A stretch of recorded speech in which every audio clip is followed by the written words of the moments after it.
Cumulé en moins d'une heure. C'est décourageant. Et on en a jusqu'à au moins demain midi. Du 5 au 10 janvier, 100 mm de pluie verglaçante bombarde le sud du Québec. Mardi 6 janvier, le sud du Québec se réveille figé dans la glace. Il y avait le bruit de fracas de la glace et vous aviez les transformateurs qui explosaient. C'était une nuit d'horreur. Des dizaines de milliers d'arbres n'ont pas résisté. Les arbres tombent, les voitures sont prises dans un pain de glace. C'est vraiment difficile. Des fils, des poteaux, des pylônes se sont écoulés sous le poids de la glace. C'est l'enfer. C'est dangereux.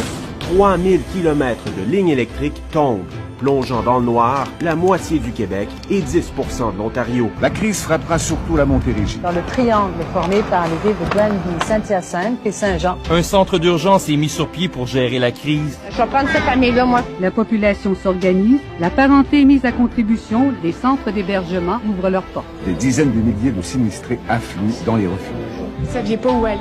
On va demander, mais je ne voulais pas quitter de la maison. Hydro-Québec, le gouvernement, la sécurité publique doivent improviser une stratégie. Tout est paralysé.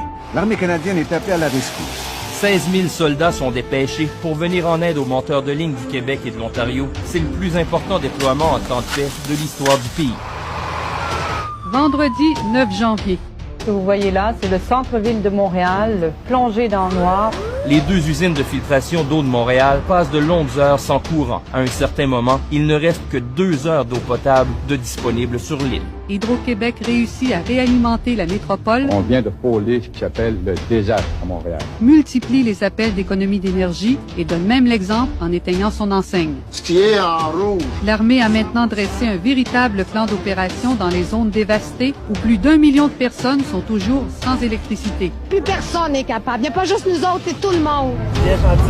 La durée de la crise va entraîner une vague d'entraide sans précédent. Les couvertures, le bois de chauffage et même les génératrices arrivent de partout au Québec et au Canada.